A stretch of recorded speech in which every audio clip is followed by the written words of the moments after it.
Look, all I'm saying is that if you're going to invade a planet, maybe don't broadcast your intentions on all frequencies first. Technical Officer James Martinez swiveled in his chair, addressing the holographic display of what appeared to be a very frustrated alien diplomat.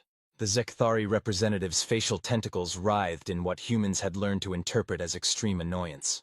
This is standard protocol across all civilized systems. The Galactic Confederation requires a formal declaration of conquest before any military action. We gave you the customary 30 rotations to prepare your surrender documents. Yeah, about that. James scratched his beard, trying not to grin. Did anyone in your entire species stop to consider that maybe, just maybe, broadcasting your tactical advantages, ship positions, and weapon specifications might not be the smartest move? The alien's skin shifted to a deeper shade of purple. It is a matter of honor. All species must be given the opportunity to appreciate the futility of resistance. Right. Honor. Got it. James pulled up a holographic display of his own. So quick question then. How's that working out for your fleet? The diplomat's tentacles went rigid. What do you mean? Well, according to these readings, approximately 60% of your ships have experienced catastrophic system failures in the last 3 hours. Weird coincidence that. Impossible! The alien's translator couldn't quite capture the screech in their voice, but it tried its best. Our systems are protected by the most advanced quantum encryption in known space. No primitive species could possibly— See, that's your first mistake right there, interrupted Dr. Amanda Walsh from her station across the room. The quantum physicist didn't even look up from her tablet as she spoke. Calling us primitive really gets under our skin, that does. Makes us want to prove you wrong. James nodded sagely. She's got a point. Plus, you know what they say about humans and encryption. We'll either crack it or break it. Usually both. The diplomat's image flickered as another explosion lit up the space behind them. This is unprecedented. We demand— Yeah, about those demands, James cut in, pulling up another display. Looks like we've got about 15 minutes before your remaining ships either shut down completely or start playing nothing but Earth's greatest hits from the 1980s on all frequencies. Personally, I'm hoping for the latter. Nothing says failed invasion quite like Rick Astley. Dr. Walsh snorted. You didn't. Oh, I absolutely did. Never gonna give you up, never gonna let you down. The alien diplomat's image stabilized just long enough for them to witness what appeared to be a command console behind them starting to play Take on Me. You barbarians! The diplomat's tentacles were practically tying themselves in knots. This is not how warfare is conducted. Captain Lee stepped onto the bridge, her uniform immaculate despite the chaos of the last few days. No. This is how humans conduct warfare when someone threatens our planet. Did you really think broadcasting your entire invasion plan was going to work out well for you? But the protocols, the honor, Let me explain something. Captain Lee's voice was calm but carried an edge sharper than a molecular blade. When you tell humans exactly how you plan to kill them, we tend to take it personally. When you give us advance notice, we use that time to figure out exactly how to turn your advantages into disadvantages. And when you call us primitive? She smiled, but it didn't reach her eyes. Well, that's when we decide to have a little fun with it. As if on cue, the main view screen lit up with dozens of signals from the alien fleet. Each vessel's identifier was now proudly displaying as SS Never Gonna Give You Up, or HMS Sweet Dreams Are Made of This. The diplomat's image was now barely holding together, their transmission breaking up between bouts of static and what sounded suspiciously like tears for fears. This is impossible. Our technology is superior. Our tactics are perfect. Your ships are now our ships. Dr. Walsh finally looked up from her tablet. Amazing what you can do with 30 days of prep time and a complete blueprint of your systems, isn't it? James leaned back in his chair, unable to contain his grin any longer. So here's what's going to happen next. You're going to turn what's left of your fleet around and head home. You're going to tell the Galactic Confederation that Earth is officially off limits for invasion, and most importantly, he paused for dramatic effect. You're going to explain to your superiors exactly how you lost an entire invasion force to a bunch of primitives who just happened to know exactly what you were planning. The diplomat's image finally stabilized, their color now a pale lavender that humans had learned to associate with defeat. And if we refuse? Captain Lee's smile grew wider. Then we start broadcasting your failure on all frequencies. including that rather interesting memo about how certain members of your high command thought this might be a bad idea but were overruled. Oh, and we'll keep the 80s music, forever. The silence that followed was broken only by the faint sound of "Sweet dreams are made of this," filtering through the diplomat's transmission. You wouldn't dare.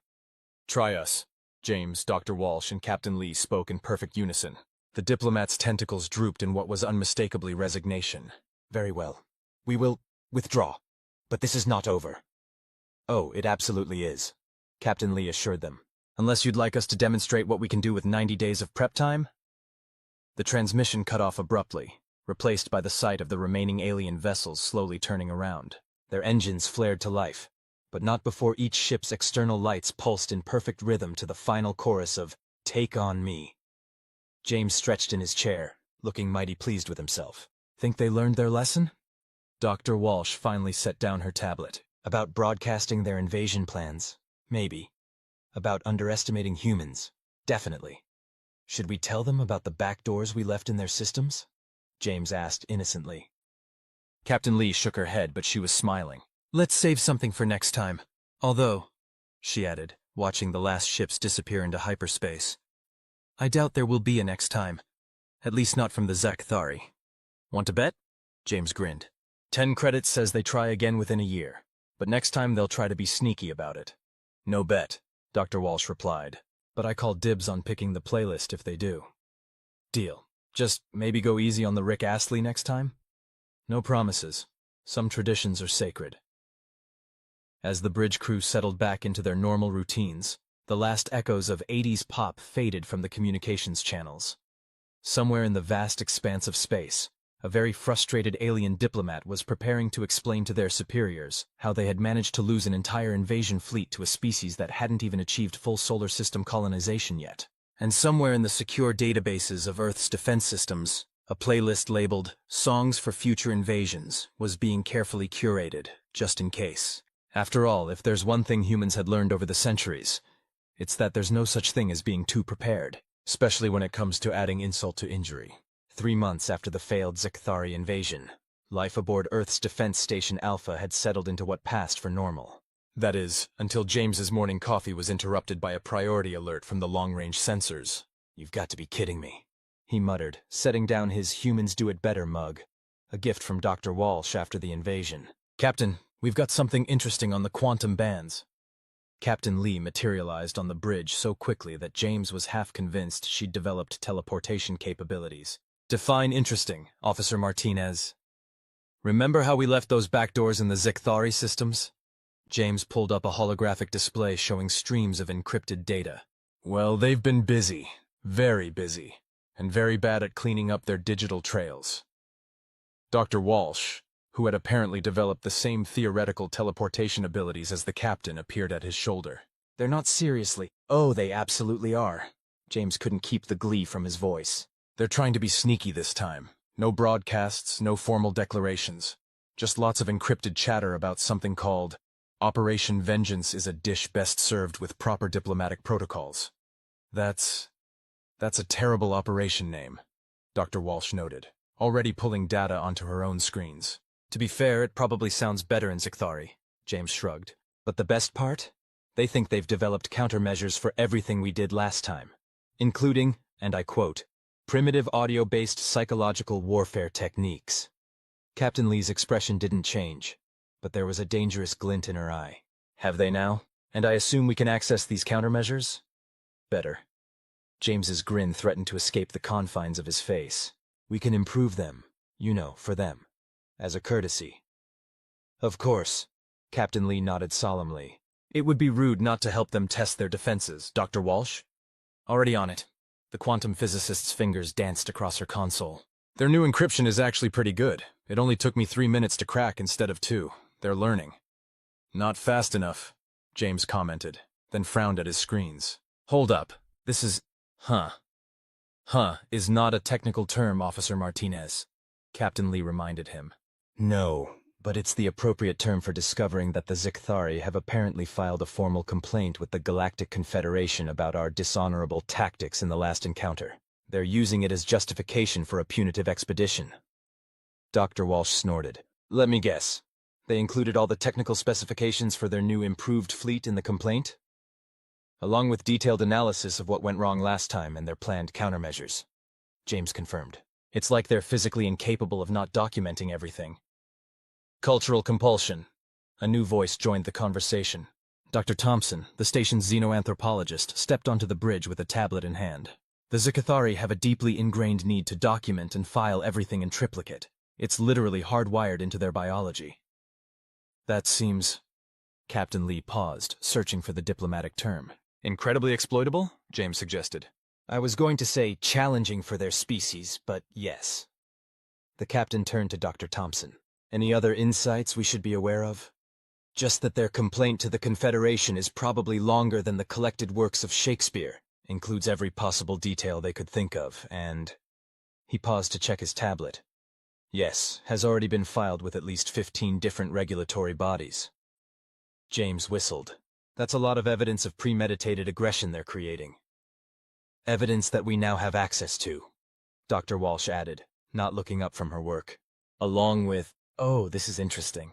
They've developed specialized shielding against Earth music, but they haven't accounted for other forms of Earth media. Are you thinking what I'm thinking? James asked. If you're thinking about introducing their fleet to the concept of cat videos, then yes. Captain Lee held up a hand. Before we start planning psychological warfare via internet memes, what's their actual timeline looking like? James checked his readings. Based on these preparations, 2 weeks? They're trying to rush it this time, probably hoping to catch us off guard. 2 weeks. Dr. Walsh finally looked up. That's barely enough time to compile the best of human internet culture from the last 3 decades. I believe in you, James assured her. Just remember, with great power comes great responsibility. Did you just quote Spider-Man while planning interstellar defense strategies? Dr. Thompson asked. Would you prefer do or do not, there is no try? Captain Lee cleared her throat. While I appreciate the cultural reference database you've apparently been building, let's focus. Dr. Walsh, how long to adapt their countermeasures? For basic access, already done. For what I have in mind. She grinned. A week tops, less if James helps with the media compilation. Good. Because I want options that don't involve turning their fleet into an intergalactic meme repository. At least not as our first response. Spoil sport, James muttered. But he was already pulling up defensive scenarios. Though I do have some ideas about their new command and control systems. How do you feel about interpretive dance? The next hour dissolved into what might have been the strangest tactical planning session in Earth's military history. It involved equal parts quantum mechanics, cultural anthropology, and debate over which YouTube videos would be most psychologically devastating to a species that documented everything. As they worked, none of them noticed the small notification that appeared briefly on James's screen. A message acknowledgement from the Galactic Confederation's Department of Preemptive Conflict Resolution, responding to an automated report about the Zikathari's plans. The message contained only 2 words. Most entertaining. Ready for this? James asked, his fingers hovering over the control interface. Define ready, Dr. Walsh replied, surrounded by holoprojections filled with what appeared to be an ungodly combination of quantum equations and YouTube playlists. The Zikathari fleet had arrived exactly on schedule, which was possibly the least surprising thing about a species that filed their invasion plans in triplicate. What was surprising was their opening move. Are they trying to hack us? Dr. Thompson stared at his cultural analysis screens in disbelief. With our own code from last time? Poorly, James confirmed, watching the amateur attempt at cyber warfare with the same expression one might use to watch a toddler try to eat soup with a fork. They literally just reversed engineered what we did to them and thought, aha, this will work perfectly. Captain Lee, who had been unusually quiet during the fleet's approach, finally spoke. Dr. Walsh, how long before they realize their transmitted malware is being redirected? About 3, 2, 1. On cue, the main view screen lit up with an incoming transmission. The Zikathari commander's facial tentacles were already twisted into what the xenobiologists had termed maximum bureaucratic distress before they even started speaking. This is impossible. Our systems indicate successful penetration of your defensive networks. Oh, it penetrated all right. James couldn't help himself. Right into the honeypot we set up. Speaking of which, how are you enjoying Earth's finest cultural exports? The commander's skin shifted through several shades of purple. What? What is this endless stream of small, furry creatures? Why are they all engaging in illogical behaviors? Why can't we stop documenting them? Those would be cat videos, Dr. Thompson supplied helpfully. A cornerstone of human civilization. Did you know that the average Earth household generates approximately 3.7 terabytes of pet-related media per year? We thought you'd appreciate the documentation. Make it stop! One of the commander's subordinates could be heard in the background. The felines. They do not obey physical laws. This must be documented and studied, but no. We must focus on the invasion.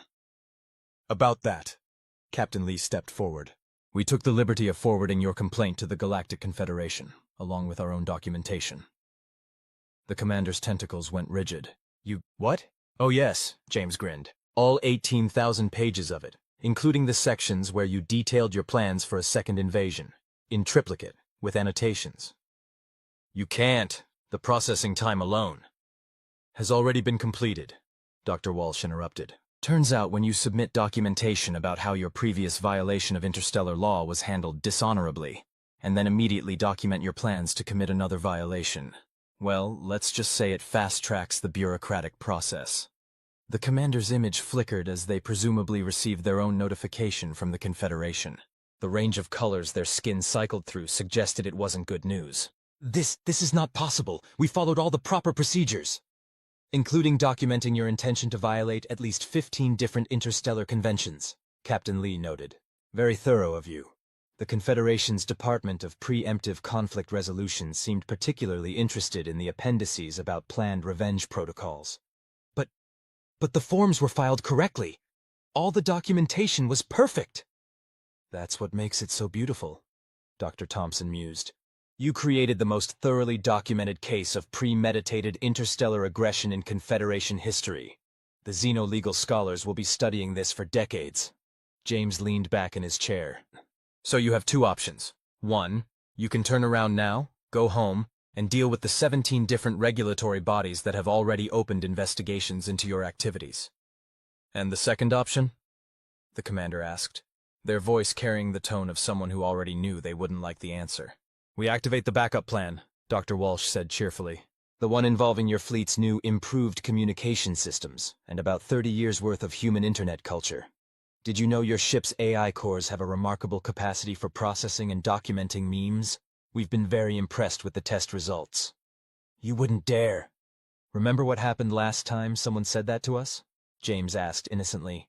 The commander's skin settled into the pale lavender of defeat, but with an undertone that suggested mountains of paperwork in their future. We will withdraw, again, but let me guess, Captain Lee interrupted. This isn't over? Actually, the commander's tentacles drooped. I was going to say we'll be busy with regulatory compliance reviews for the next several cycles. The documentation requirements alone. If it helps, Dr. Thompson offered. I hear the Confederation's Department of Retrospective Invasion Analysis has an excellent intern program. All that filing experience could be put to good use. The transmission cut off to the sound of what might have been a Zikthari having an existential crisis about proper form filing procedures. As the fleet began their withdrawal, James turned to Dr. Walsh. Did you really set up their ships to process memes? Of course not, she replied. I set them up to categorize and cross-reference memes by subject, origin, and cultural impact. With their compulsive documentation habits, they'd have created the most comprehensive database of human internet culture in history. That's actually kind of terrifying. I know, she grinned. Almost makes you wish they hadn't given up so easily, doesn't it? Captain Lee shook her head, but couldn't quite hide her smile. I'm more interested in that message from the Confederation. Most entertaining? About that, Dr. Thompson looked up from his tablet. I've been doing some analysis of Confederation communications, and I'm starting to think we might have accidentally... Yes, the captain prompted. Well, we might have accidentally turned ourselves into the galaxy's equivalent of a reality show. The viewing numbers for our defensive operations are apparently breaking records. James blinked.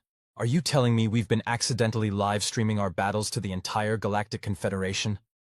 Not accidentally, Dr. Walsh corrected.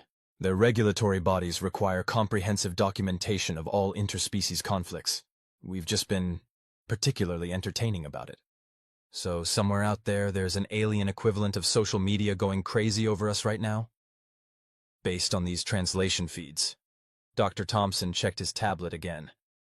We're trending on at least 7 different interstellar networks, mostly under tags that translate to variations of "watch these primitives masterfully manipulate bureaucracy," and "humans are terrifying but efficient." Captain Lee was quiet for a moment. "Dr. Walsh, how long would it take to set up a proper streaming channel? If we're going to be entertainment, we might as well do it properly." "You can't be serious," James started to say, then saw her expression. "You are serious? We're going to monetize our defensive operations?" "Consider it a diplomatic initiative," the captain replied. "Cultural exchange through the medium of watching us drive away invasions with increasingly creative methods."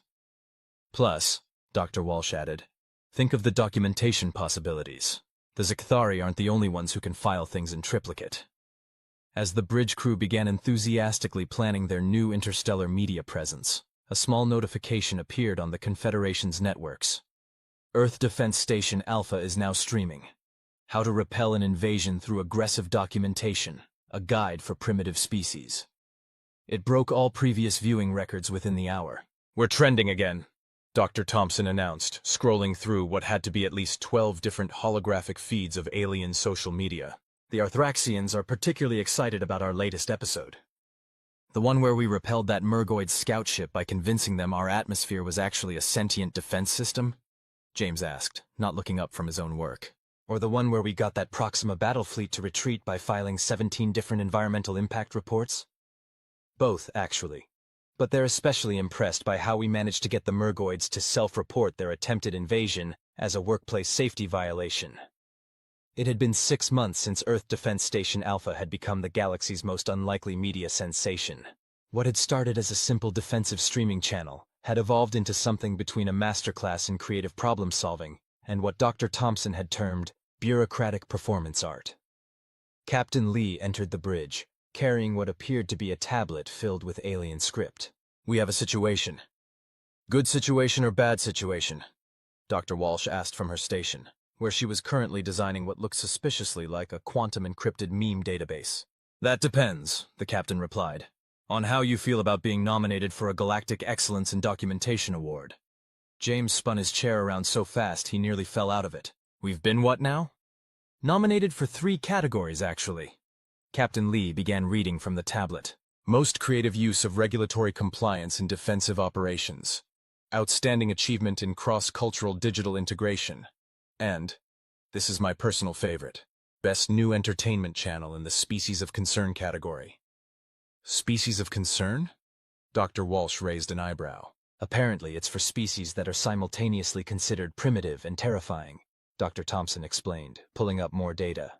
"We're competing against something called the Swarm Collective of Nitrix 9 and—" "Oh, that's interesting." "What's interesting?" James asked, already dreading the answer. "The Xikthari submitted our nomination. All 3 of them, actually.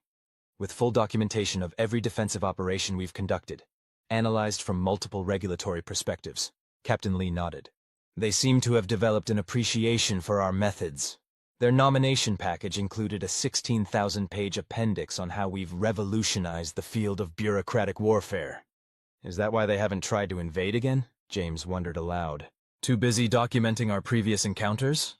"Actually," Dr. Thompson pulled up another feed. "They've apparently started offering consulting services to other species about how not to invade Earth. Their presentation, Understanding and Avoiding Human Administrative Countermeasures, is quite popular." Dr. Walsh snorted. "So they've monetized failing to invade us?" "Speaking of monetization," Captain Lee interjected, "the Confederation's media division has sent over a contract proposal. They want to make our defensive operations an official entertainment franchise." James blinked. "They want to what now?" "Apparently we've created a new genre they're calling Administrative Combat Reality Programming. The contract includes distribution rights across 14 quantum bands and something called meta-dimensional syndication." "Does this mean we're officially celebrities?"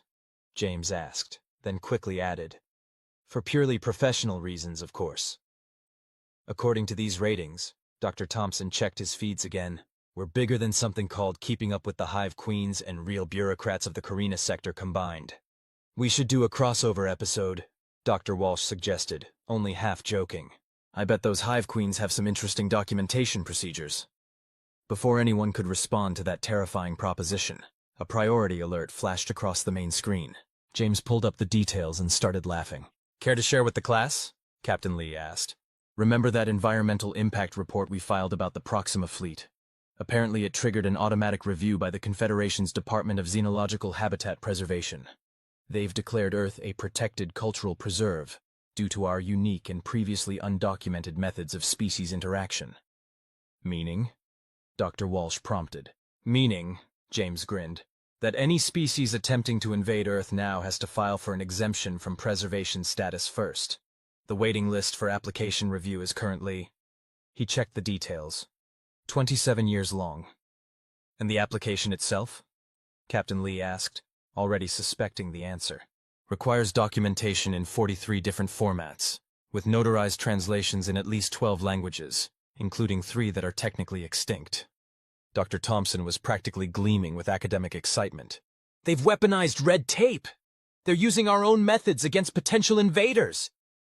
Better yet, James added. Any species that tries to skip the application process gets automatically subscribed to our channel and enrolled in a mandatory 16-week course on human administrative defense methodologies, with pop quizzes. Please tell me you're joking, Dr. Walsh said. Nope. First lesson is apparently Understanding Earth Memes, a comprehensive guide to digital cultural warfare. Required reading includes all 26 volumes of cat videos and analysis of psychological impact on non-feline species. Captain Lee was quiet for a moment, processing this development. So, let me make sure I understand this correctly. The Confederation has essentially created a bureaucratic force field around Earth, using our own defensive methods as a template? Yes, but with more paperwork, James confirmed. Much, much more paperwork. And they're making potential invaders study our techniques? While paying for the privilege, Dr. Thompson added. The course fees are apparently quite substantial. So we've not only secured Earth's safety through administrative means, we've also turned it into a profitable educational program? Don't forget the entertainment franchise, Dr. Walsh reminded them. We're technically now a documentary series on proper defensive documentation procedures. Captain Lee sat down in her command chair, a smile slowly spreading across her face. Send a message to the Confederation's media division. Tell them we'll accept their contract offer on one condition. Which is? James asked. We get creative control over the episode titles. And I want our first official broadcast to be called How to Win Friends and Influence Species Through Aggressive Filing. As the crew began enthusiastically planning their first official episode as galactic entertainment stars, another notification appeared on the Confederation networks. Breaking news.